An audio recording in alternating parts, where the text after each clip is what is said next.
fix specifically something you did before the marriage? You meaning if a woman and a husband and wife were together before they were married? Or even somebody else.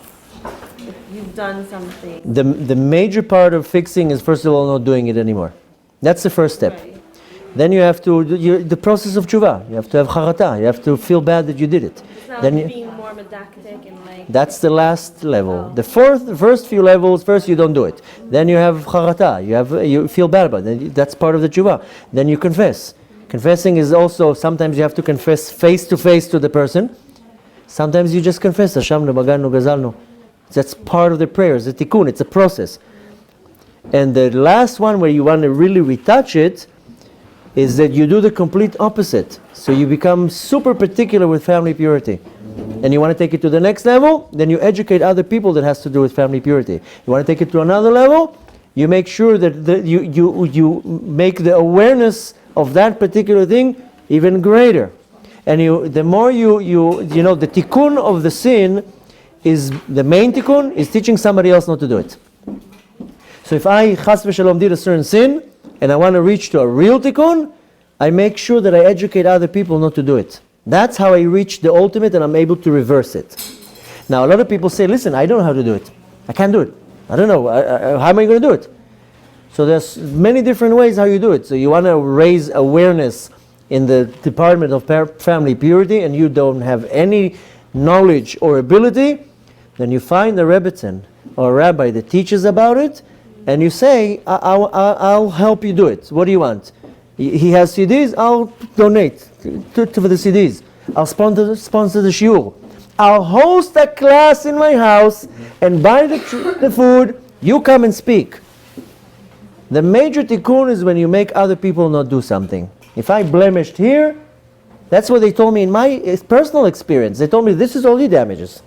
You want to fix this, you got to make people stop doing that. That's how you balance things out. So you did one damage, one problem, you have to fix two to balance it.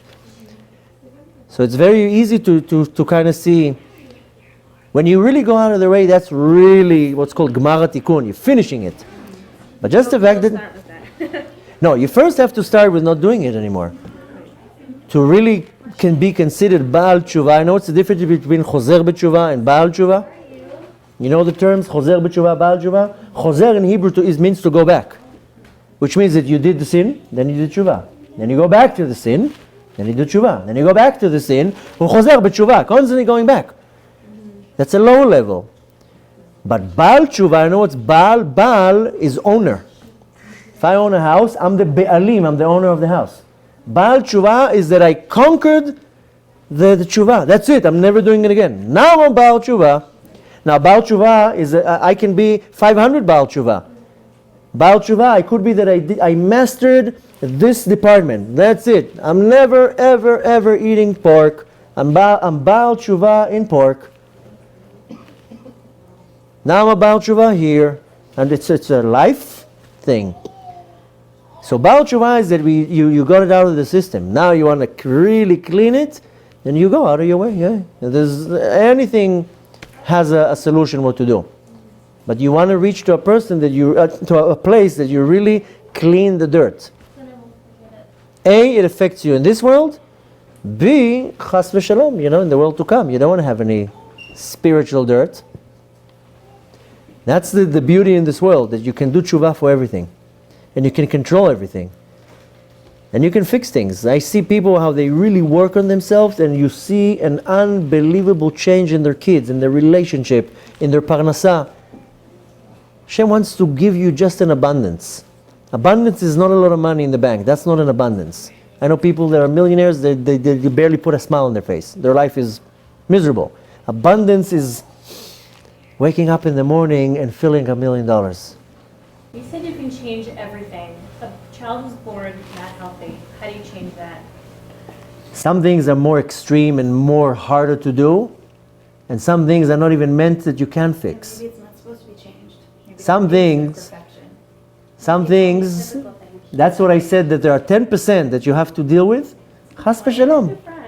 Chas v'shalom, a child can be born with some type of, disease with something. You can't change it. Can you change a person was born blind?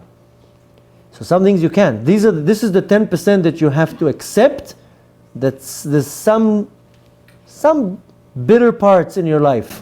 So that's what that was like going back my question before when you were saying what I was trying to say, because you were saying like this, everything's already tainted if you weren't good before, and maybe that could be the reason a child was born that way, or that could be a reason that your kids are whatever, but once it's done, it's done. But you keep saying we can return, but not everything you can truly. That's what I said. 90% you can control. Right. 10% you don't have control. Right. Nothing. The point is that this 10% that you can control, that's part of the script. Right, that was supposed to be. And the thing is that in anything that looks real bad, there's so much good, it's just not revealed. The thing is that ultimately we came here to the world to refine ourselves. The Torah and the mitzvahs that we have to do is the food and the air for my soul.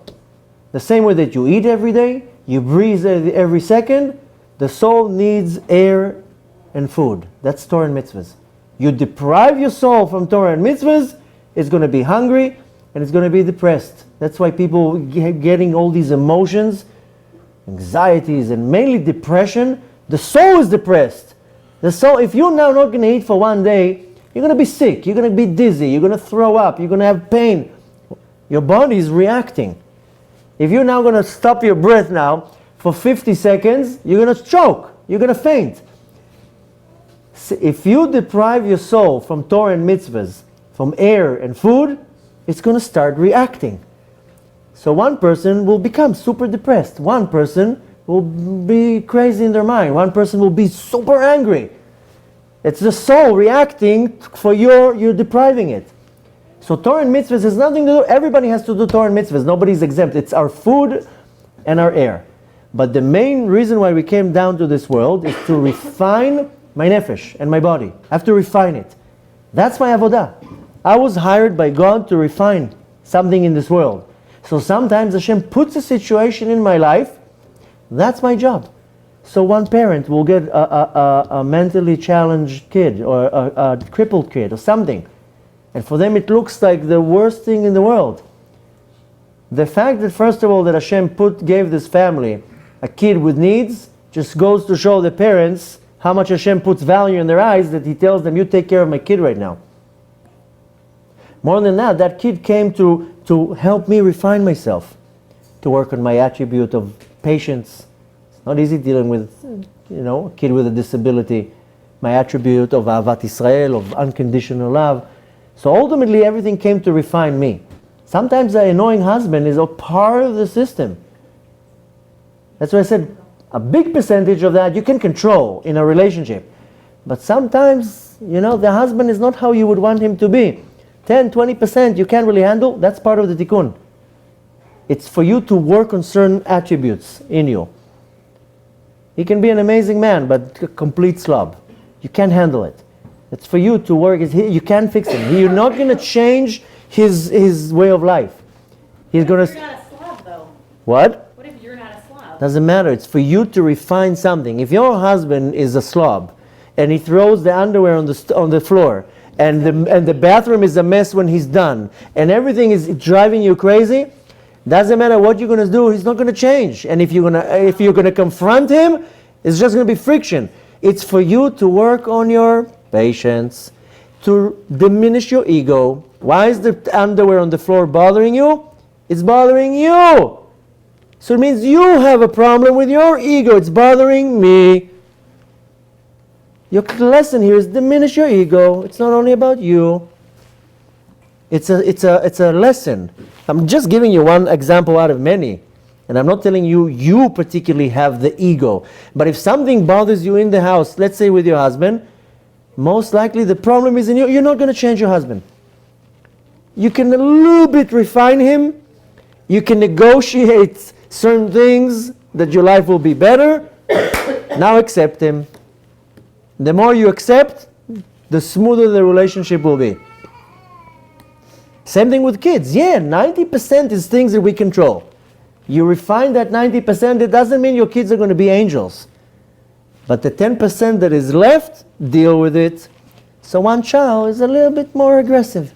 and one child is a little bit more lazy, and one child is a little bit more courteous. Each child, that's their personality.